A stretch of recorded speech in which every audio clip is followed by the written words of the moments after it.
we talk about how the actions and inactions of those that lead us affect our lives. On this program, we talk about how our own actions and inactions affect the polity. Today,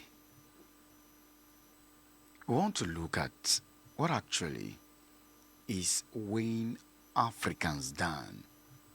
What is it that is weighing Nigerians down? If you talk about development, no, you don't think of Nigeria, you don't think of Africa. The best seems not to be for the black man. Was the black man created like that? Nigerians didn't start this way. Nigeria started on a promising note.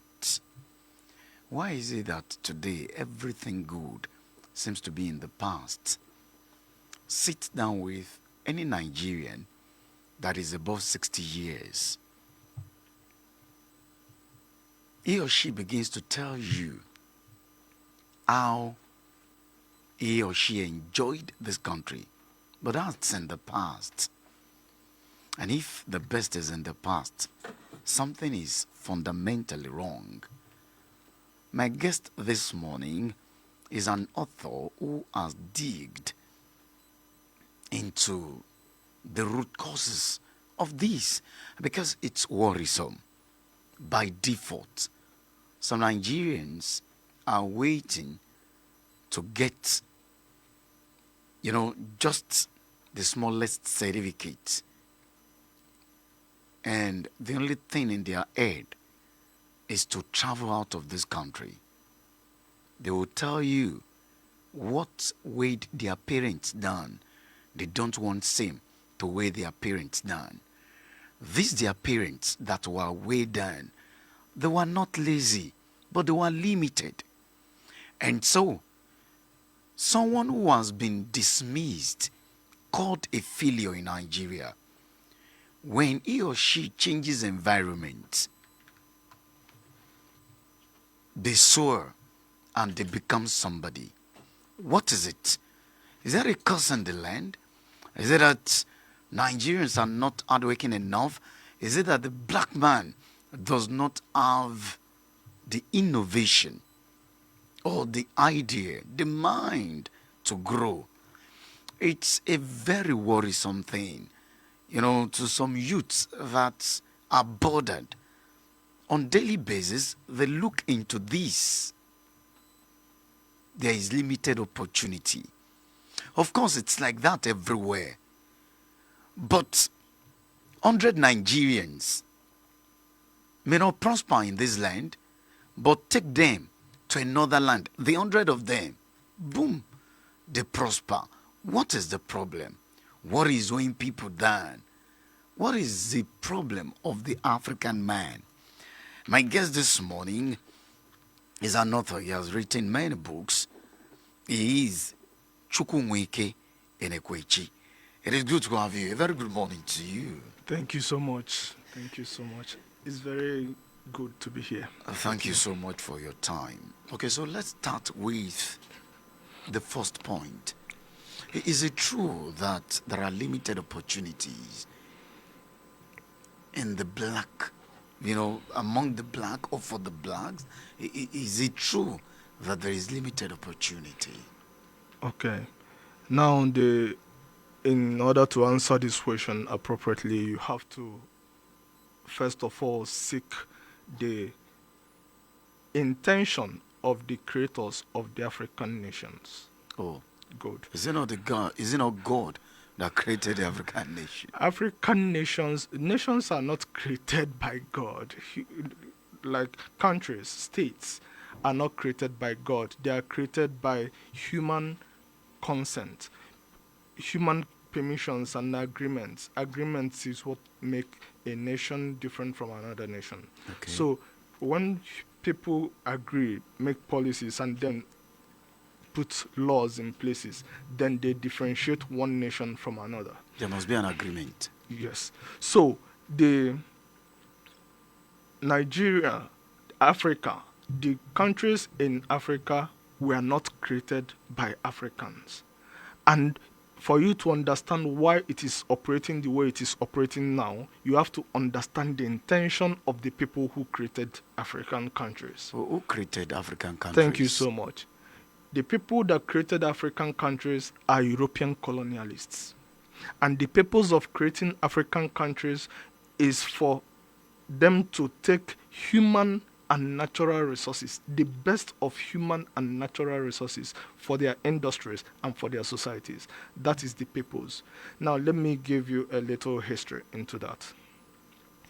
Around 1420, a, a prince in Portugal known as Prince Henry the Navigator, he came down to Africa from Portugal and then took some slaves, took some Africans, and then enslaved them back in Europe.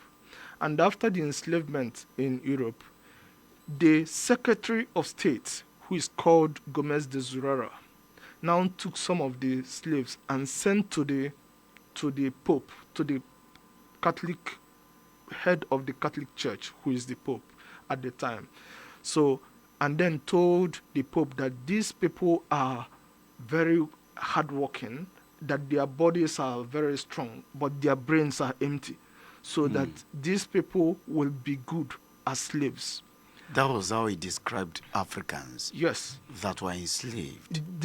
that Africans are able-bodied, but not mentally capable. Sound. Mentally capable. So because of that, eventually the Pope at that time, Pope Nicholas V, he gave a papal bull. A papal bull is a formal authorization or declaration of the church.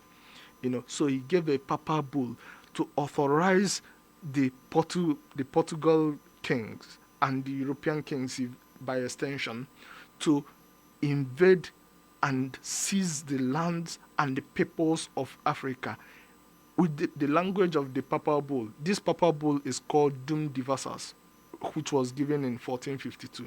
And the language of the papal bull is to subject them to perpetual servitude, them and their possessions to perpetual servitude. Africans? Yes, yes. So after this edict, this authorization, Europeans, then the Portuguese king and their princes, they began coming in searching for people who they will take and As then slaves. export as slaves. So when they went to America, to the American continent, then after killing the Americans, then they saw that the land was very vast and then they needed manpower, they needed labor. So they came back again to take more Africans and export them to America. Then when they exported them to America, they enslaved them in the plantations. So that is how the thought for Africa has been. After the Americans, eventually those who went to America were there under the authority of their European monarchs. But after they wanted independence for themselves outside of the European monarchs' authority, so the remaining Europeans now wanted to come down to Africa for proper colonization in order to take resources from Africa. So when they came down here, many of them, the Portuguese, the Spanish, the English, the French, all of them. So when they came down and then began struggling over land to take for themselves, so that they'll start taking resources from the lands. So when they came down and as they were struggling, they called themselves together. Otto von Bismarck was the German chancellor who called them and said, "Let us not fight over these lands. Let us share it properly." African land. Yes, let us share African land to ourselves. So that was how they shared the lands. And then that sharing of the land is what we call the Land Expropriation Law or Land Expropriation Decree. It was done in 1885. 1884 to 1885 was the period where they had this conference. Isn't that the Berlin Conference? Yes, that is the Berlin Conference, which was in Germany, which was summoned by Otto von Bismarck, who was the German chancellor at the time. So that Berlin Conference was where they shared African lands to themselves, and every inhabitant of the land was for them considered a part of the land that they shared for themselves. So after they shared these lands to themselves at Berlin, then they brought in their armies to enforce that decree, to enforce it. So when they come in, they come to any land, any people who resist, they shoot you, and the others began to surrender and surrender. So that was how they created the various countries that we have today. Sorry, this Africa. Papa's bull that you talked about, Yes. Can it still be seen? Can it still be seen? If you go to the Vatican today, you can search, you will find it. But you can't, it's there. The Papal Bull of Dum Diversas, which gave the authorization, in fact, the Catholic Church gave the authorization for what I call the institutionalized racism and exploitation of blacks till today. So by that Papal Bull of Dum Diversas in 1452, they gave the authorization that led to the 1885 Land Expropriation Decree. And what we were told happened in Berlin was the partitioning Yes. of Africa. Yes, that partitioning of Africa was for them to claim ownership of all the lands. Okay, so today, many of these countries are sovereign states, sovereign countries. Thank you so much. Now, can I ask you, what is the source of sovereignty for a nation? What is it? What is the source of sovereignty, a people's sovereignty? Can you guess? Maybe you want to help with that. Okay. Of course, sovereignty is derived from the people. From the people. Very. If that is, if we're talking generally, Yes. the Yes. people give sovereignty. Good. Now, it is the consent of the people upon whom a law, a constitution is bound. That is what grants sovereignty upon a nation. However, what is called sovereignty in Nigeria today is simply a handover of the colonial decrees to their assistants, because Nigerians, the various communities and kingdoms in Nigeria, have never agreed to be together. They have never agreed on their mode and terms of staying together. It is the way the British said that they have to stay together that they have stayed. And if anybody tries to leave, the British will supply the intelligence, the guns, and everything that they need to make sure that you stay together. And you are not staying for yourself. You are staying so that your resources, and your human and natural resources, can be taken whenever it is needed. Okay. There is a group called the Rebirth Group. Rebirth Group. Yes. Have you heard of it? No. Okay. This is exactly the Okay. point that group, has been making for some time. I'm interested in what you said, that there is no consent of the people Yes. binding communities Yes. in Nigeria together. Yes. So that must take place. Good. That is why my group, I am the convener of Restart Niger. Restart Niger is a group that was formed at the University of Ibadan in 2016.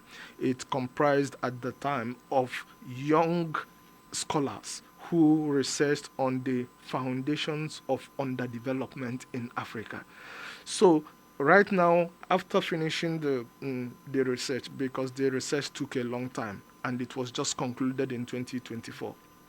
After concluding the research, now the proposal is that there has to be a Restart National Conference for the various communities and kingdoms in Nigeria to come together and discuss and give a consent for our nationhood.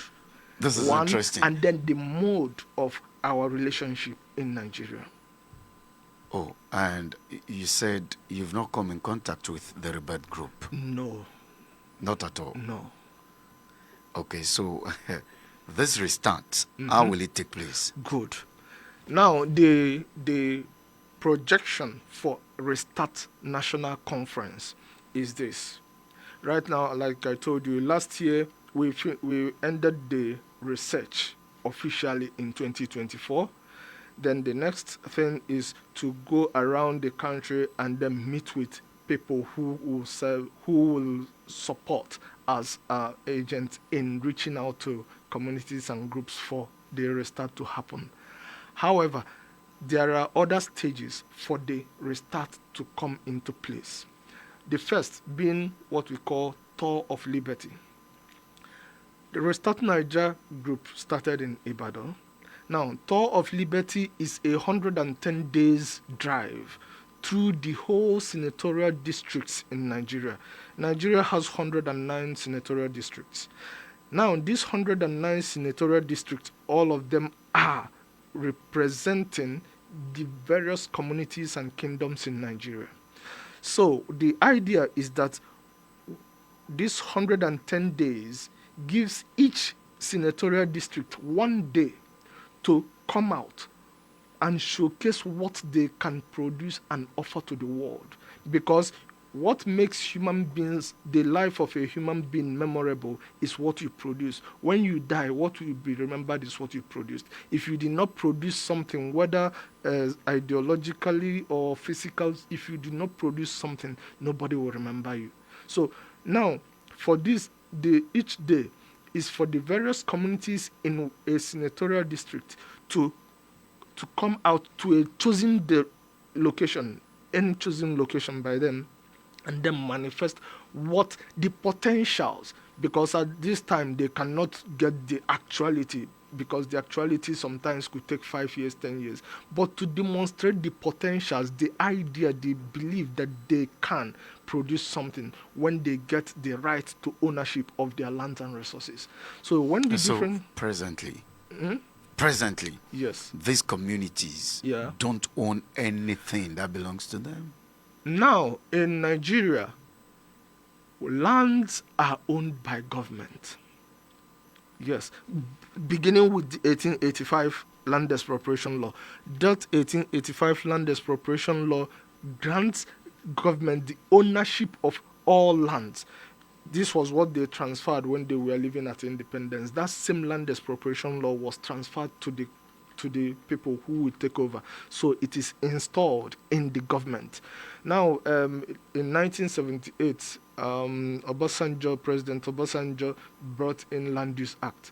And some people say that the Land Use Act is the foundation. No, it is not the foundation. Someone takes land and another person says how it will be used. That the person who says how it will be used is not the person who took it. So it was already taken first, 1885. Then Obasanjo's decree only came to say governors will use, but all lands properly as at today belong to government, and then government can come in and then decide what to do with it. So when you find any resource in your land, government can come in anytime, take the resource, evacuate you from the land, and then maybe a foreign company will come and pay and then start extracting the land. So communities do not own their resources. And they must. For them to grow, for them to manifest what they will be remembered for, they must own their lands. They must, so that they can produce things, create a way of productivity, an industrial network that their children can inherit and build upon. Because right now, there is nothing for our children to inherit and build upon except a system of dependence and getting the bribes and the corruption money so that their children's children will be eating from what is imported. That is the system. So the first one is the Tour of Liberty, 110 days drive around Nigeria, so that one day, to devote 1 day for each community for communities within each senatorial district to manifest what they can produce. So at the end of that, this should take about 3-4 months, not up to 4 months, about 3 months and some days.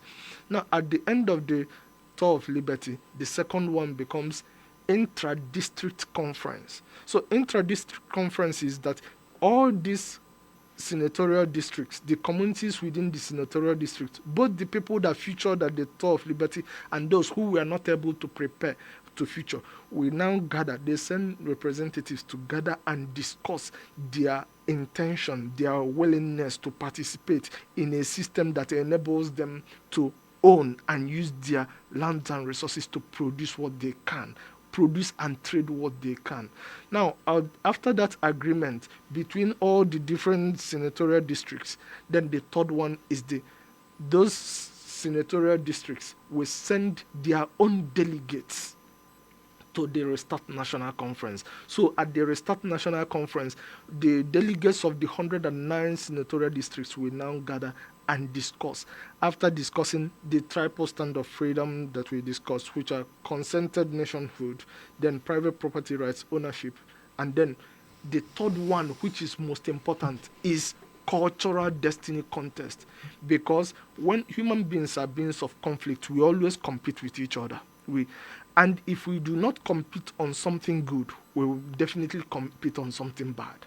So the idea of cultural destiny contest is that we have, within 4 years, at each 4 years, just like they do World Cup, 4 years, different communities and states and the rest, they'll compete against each other on what they are able to produce and manifest to the world, and how they are able to take care of their people and their environment. Well, this is surprising, but of course, I think I need to introduce you to, the group that I talked about. But Thank you. You talked about the fact that, or you sounded as if all that Africans or Nigeria is doing is actually not in its interest or the interest of its people.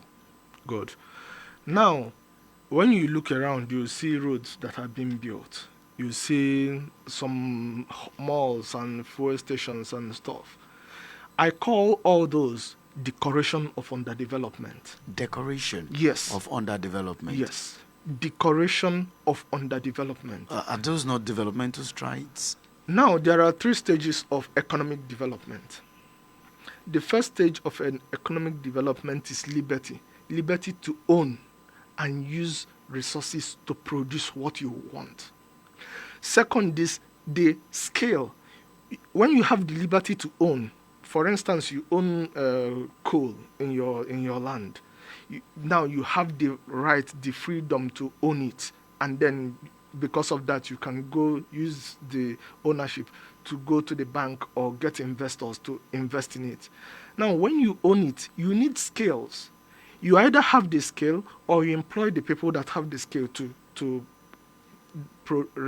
process it for you. And then the third one is the infrastructure. So infrastructure is what you use to distribute it, to share it where it is needed. Now, if you leave the freedom, the liberty, and you leave the scale, and you jump to infrastructure, you are doing what we call decoration of underdevelopment, because you are doing the finishing part when the foundational part has not been done. What's the foundation here? The foundation here is establishment of private property rights. Now, let me tell you a little story. You remember we talked about when some Europeans went to America. So when those Europeans went to America, to the American continent, they practiced a system that we could call communalism. So this communal system was where everybody owned the land together, and then they were entitled to the produce of the land together. So being entitled to the produce of the land, everybody, some people became smart to work small and take big food. So when some other people are working small and taking big food, what will you do? You also work small and take big food. So after some time, the food finished and nobody wanted to work, because if you work big, others will take big food. Even before you finish working, you won't see any food for yourself. So nobody wanted to work again. Hunger almost killed them. So Captain John Smith came. This was in 1609. Captain John Smith came and said, no, no more to this system. So what we will do is that we will share the lands so that each person should own their land privately forever. Not 99 years, not 49 years, forever. So you die, your children take over, your children's children until it goes. So after they shared the land for each person to own their land and own whatever is in their land, the same people who were being smart to work small and take big food, all of them began to work very hard because the land is now mine and whatever I got from it. So because of that freedom, they began researching. Oh, what is this stone? Oh, it is coal, it is diamond, it is. So they began researching and developing a lot of things. So that was how they grew their mentality first of being independent, to look inward, self-sufficient. What do I have in myself? What do I have in my land? How can I develop it? Instead of waiting for government handout or some miracle magic to happen and save them. So private property rights is the foundation. When people have that right, the liberty to own their lands. Now, those who don't own lands properly, they have their way of investing because when you own coal, for instance, you can't do everything in the coal alone. You need investors, you need workers, so people, by contributing, they own portions of that. So that's how the society works when there is liberty for people to own and use their lands and resources to produce what they can. Okay, so this system, you feel is not working? It has never worked. What is the purpose of human life?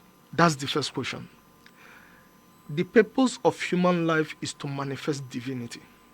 Now, to manifest divinity is, when you talk of divinity, God, the power of God, there are two dimensions of divinity.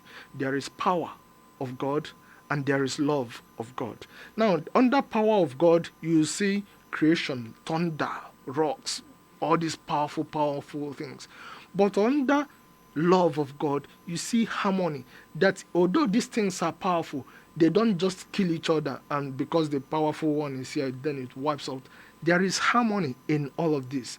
So in humanity also, power is for producing things, creating things, using what is on ground to create things. How love is manifested in harmony, for you to be able to accommodate other people, introduce them so that they can also manifest what they can produce in the system. So the purpose of human life is not just to eat, sleep, have sex, and then get position, but to manifest the power and love, the divinity that is in them as individuals. So within the society, everyone has something, what we call in economics comparative advantage, something that he is good in.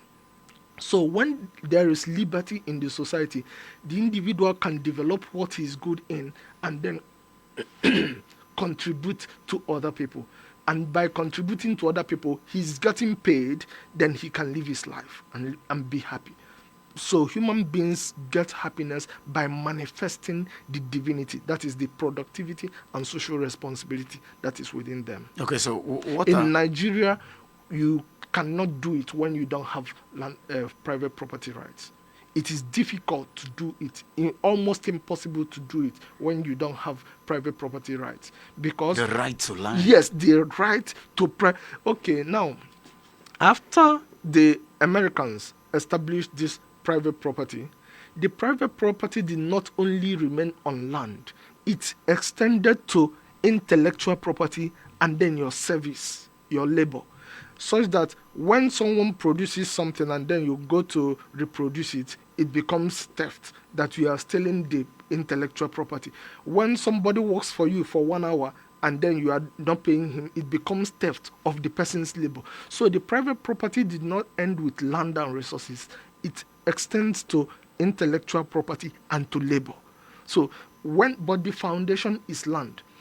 If you do not have the land, which is the most basic, it is difficult to even consider the protection of both intellectual property and labor property. That is why you see a lot of piracy going on, and then a lot of workers being cheated and malhandled anyhow, because the foundation is not even there to begin with. Okay, so now that the Nigerian law, for example, Good. vests the ownership of land in the government, Okay.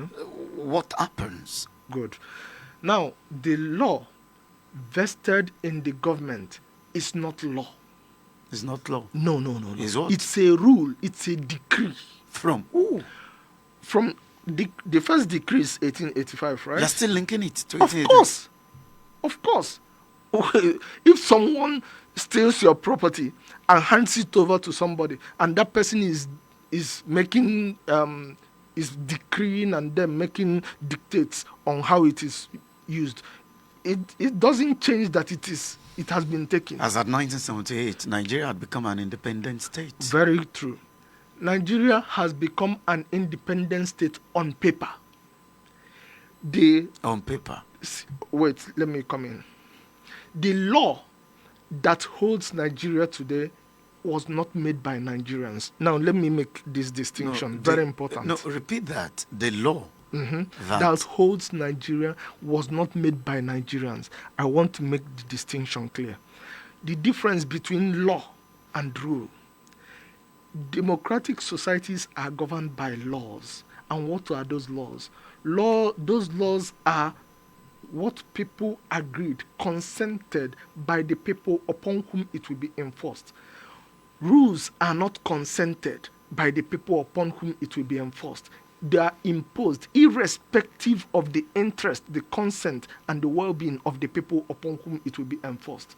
So the Land Expropriation Law, the Land Use Acts, all of them are not laws. They are rules. Whether they came from the colonialist one or from a dictator, military dictation, they are not laws. They are rules. Because the people don't have impute. Yes, because the people did not consent to this law that will be enforced on them. It is not a law. They are rules. So Nigeria is not governed by law. It is governed by rules, both colonial rules and inherited post-colonial rules. Nigeria is not governed by laws. And when I hear some politicians saying that they need rule of law, I say it's not possible. You can never have rule of law when you don't have laws. Nigeria does not have laws at the foundation. So what do you call the constitution? Constitution is a continuation of colonial edicts. It is a continuation of colonial edicts. It is not the people's law. It is simply what the edict that the colonialists just imposed, and then it continues, and then whoever comes in edits it so that it fits his thinking or his own administration. So for now, to you, Nigeria has no law. It's not, to me, objectively, by the sense of law in a democratic society. Nigeria does not have any law. It has rules. It has rules. See, I would have wanted that you bring maybe a senior advocate or some lawyers, some professors in law to discuss this, so that I ask them for the foundation of the democratic law that we have in Nigeria, because you don't have any. When really? people, no, you don't. The Constitution, yes, we have been living by it. We've been, adjusting to it. But it was not created for you and me. It was created so that we just handle ourselves and not interfere with the colonial goal of extracting resources. So whatever it's done, whatever you people are doing, you can do it, survive, enjoy what you can enjoy, but do not interfere with the colonial goal. Now let me give you there are four orthodox policies of colonialism. Number one, impose law, especially land expropriation law. One. Land. Yes. Because every wealth begins with land. Every wealth begins with land or is supported by land. Every. So, one, impose law, especially land expropriation law.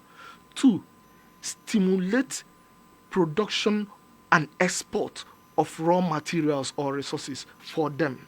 That's number 2 policy. Number 3, stimulate the demand for finished products from their place. Stimulate the demand for finished products Is that from why their place. Nigerians love Oh imported my God. goods? These are properly stimulated through adverts, through, we'll get to that one later. Then the 4th policy, tax them into submission.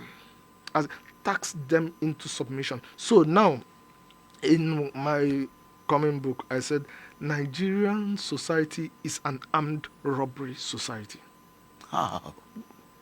When someone takes your property with a gun, not with your consent, but with a gun, what is that person? Has anybody taken anybody's property in Nigeria? The Niger Delta, their land are being exploited every time. In fact, if you find a resource in your land today, government will send soldiers to come and push you out of the land and then start taking... Niger Deltans are being compensated with 13% derivation. Good. If I say to you that I will take your children's property, I will take it by force. If they resist, I'll shoot them or beat them.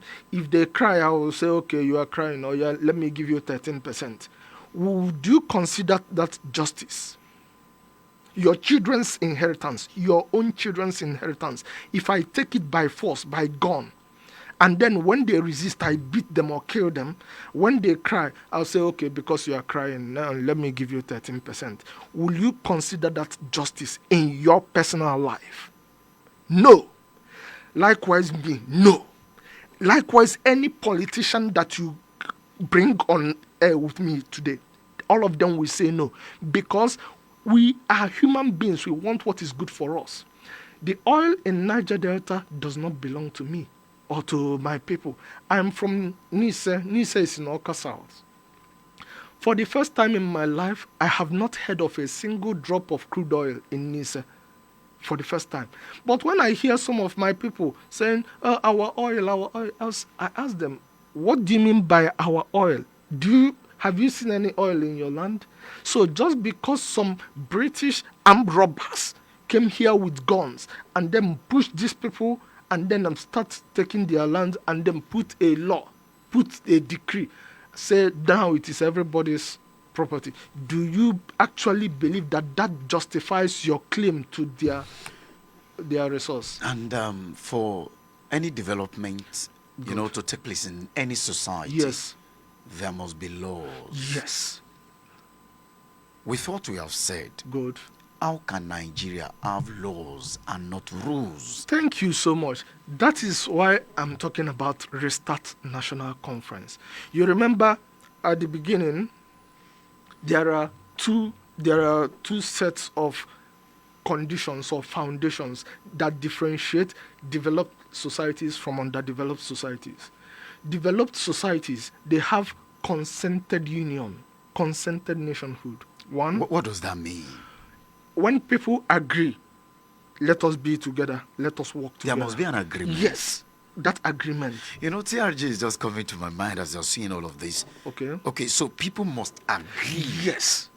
Yes, because, Amos 3:3, that is in the Bible, says, two cannot walk unless they agree. Now, if two cannot walk unless they agree, over 300 different ethnic groups, conflicting groups, cannot work unless they agree. In Nigeria? Yes. See, we can agree.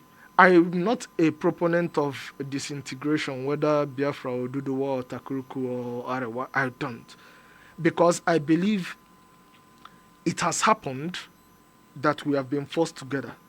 And they forced us together to shame Africa. Nigerians have been forced. We are held together at gunpoint. Now listen. My professor, Professor Akinwale, Anthony Akinwale, he says this. He said that Nigerians are a group of people who are held together at gunpoint. Anyone that tries to leave will get the bullet in his brain. Yes. So we are held together at gunpoint, not out of consent. Do we have things that can unite us? Of course. A lot. See, being blacks alone is enough. Being at the trigger of the continent is one thing. Being the people who have the highest level of energy among blacks in the world. Nigerians have the highest level of, when I say energy, I don't mean the coal in the ground or oil. I mean Physical energy. internal burning zeal. The zeal.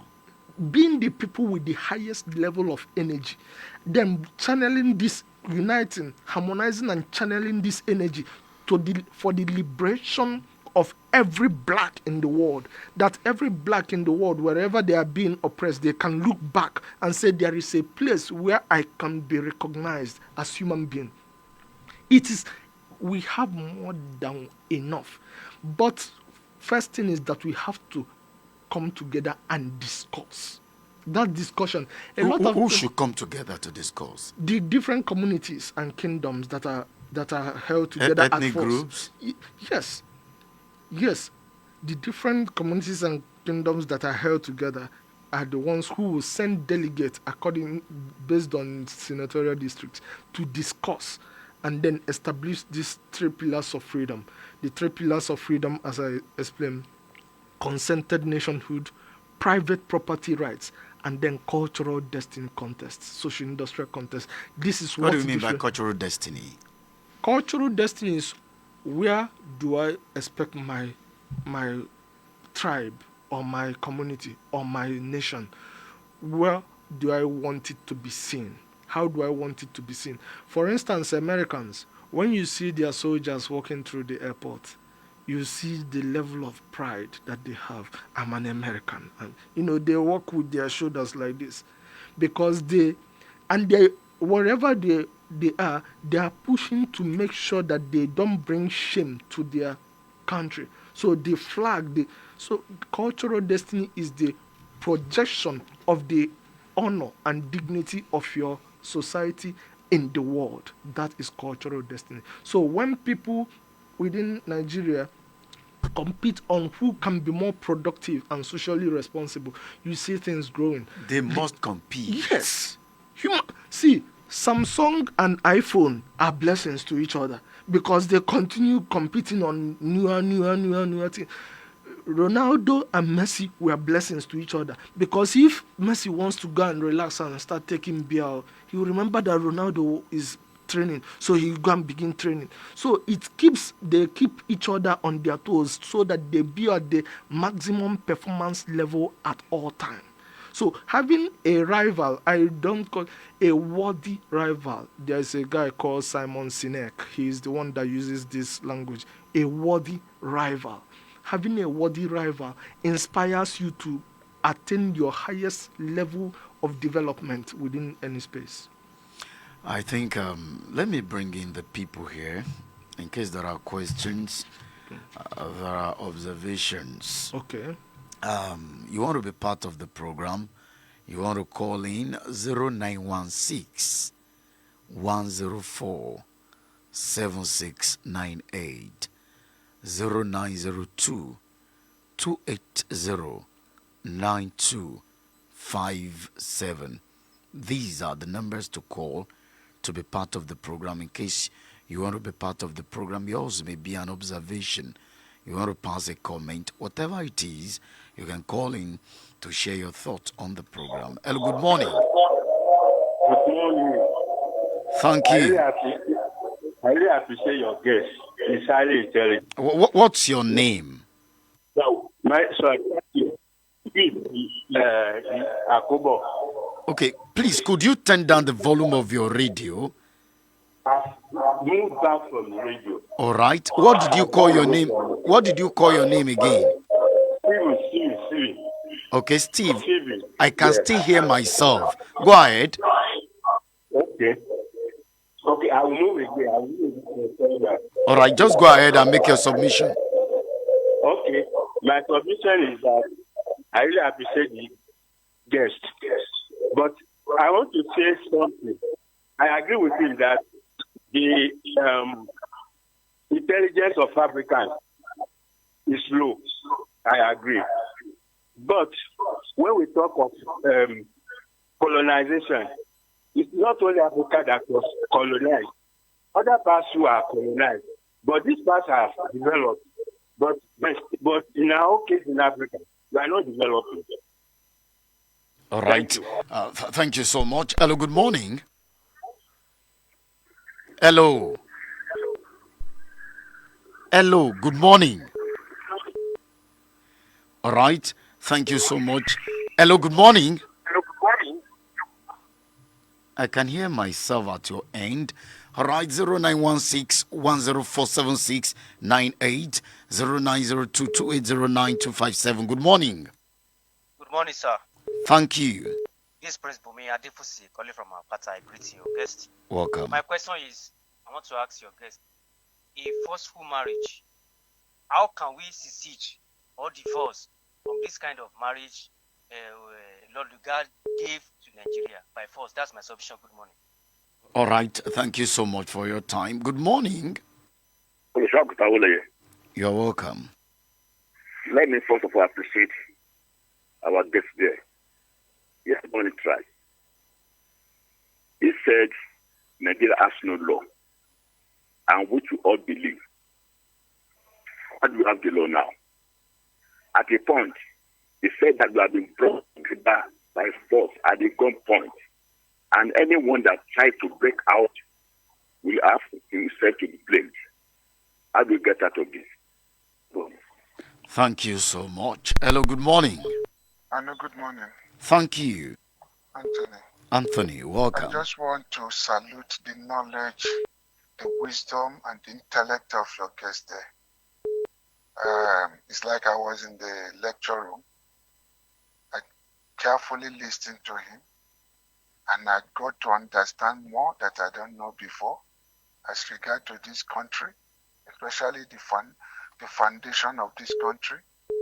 I pray God continue to endow him with more knowledge and wisdom, and I would like to know his name at the end of this program.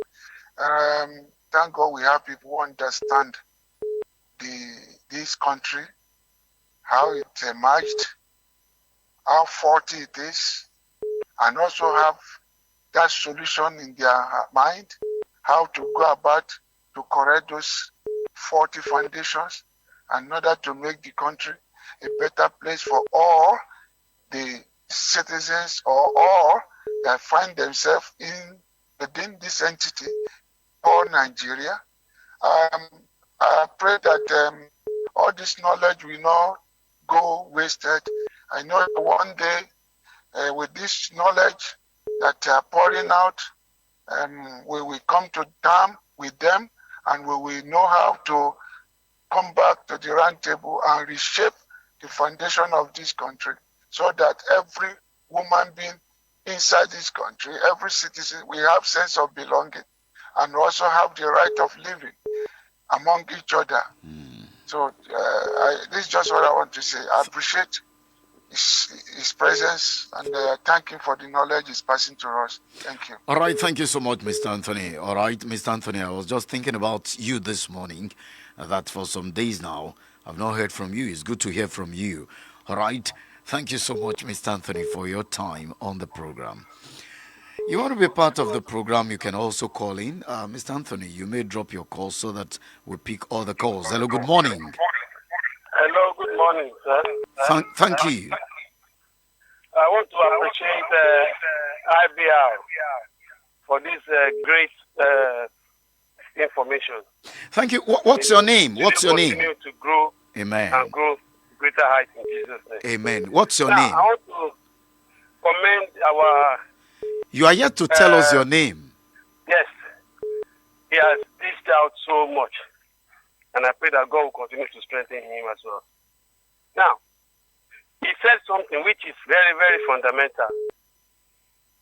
The freedom, the right. Mr. Anu, in your presentation, you mentioned that Nigerians who don't perform, or Africans who don't perform in their own states, when they travel abroad, they excel. The main purpose and the reason for this excellency in their performance is the freedom, the right of expression, the right of performance, the right to be able to do what they can with the little opportunity they have there, and yes, they excel. But here in Nigeria, we don't have any freedom. You don't talk much, you don't do much, or else you either be taken by the government or somebody will say you are trampling on his power and just exit you out. I want us to continue to appreciate this man and to put what he has said to thought. The freedom of life, the right of freedom, and the right to the land is the fundamental to development. Every development of human being is on the land. So if the freedom of land is not given, then there is no freedom at all. All right, what's your name? Sit down and do what is right on our laws. All and right. the so-called rules that we are using. All right. Let's put laws into place Okay. that will be consented by people to whom the law will be extended. Thank you. God bless. What's your name, sir? Sir, I am Adiremi Yola. Sorry for that. All right. All right, Mr. Deremi Yola, thank you so much for your time on the program this morning. Thank you, Mr. Aderemi Yola. Once we are done, let's, drop our calls so that others can be part of the program. All right. You can still be part of the program. You can call. I can still accommodate maybe 2 more calls. Hello, good morning. Hello, Miss Anu. Thank you. Good morning. Thank you. See, I will not be convinced that if God, we are not God, our God, our Creator. You see, in Pentecost, when the people gathered and everyone come together and speak in different tongues and filled up with the Holy Spirit. Someone can tell me that our God is alive. We are not a God of someone who claims to be a Guru Maharaji, for instance. So there must be a God, and our God remain God, whether God of Africa or whatever. God created everyone. Abraham had Ishmael, and today Abraham's name is Ibrahim. When you recognize Hi, Chief Ken. You're gone? All right. Hello, good morning. John Okrafo, Mr. John Okorafo, welcome. Hey, Mr. John Okorafo, can you hear me? Oh, but the line is breaking. Okay, drop the call and call back. Drop the call and call back. Mr. John Okorafo, drop the call and call back. All right, thank you so much. Mr. John Okorafo, I hope you can hear me. Just drop the call and call back. Hello, good morning. Mr. Anu. Yes, sir. All right, quickly, sir. That man has given one point that I really appreciate. He said when the white people came here, they were just very strong with energy and all that. But the brain is not there. What the Owibo call us, they said we are black monkey. That black monkey means that not because of our nature of black color, but it's our sense. And our sense being like monkey, they are mentioning, I don't see it as a mistake. Whereby one person we carried, I think of this yesterday when I look at the preaching in the Catholic radio session of television. What the man is preaching. How can one person carry billions of naira and dollar and keep at home, whereby his community and the rest of the state can benefit from? Count how many people that are taking such money in this country. If this money can come back and remain in this country, I'm telling you, there will no hunger anymore. All right, thank you so much. Because of our time is fast spent. We have just about a minute, to leave the studio. And of course, my guest must react as he goes. But I can still risk just a call. Many of us have tried to call in.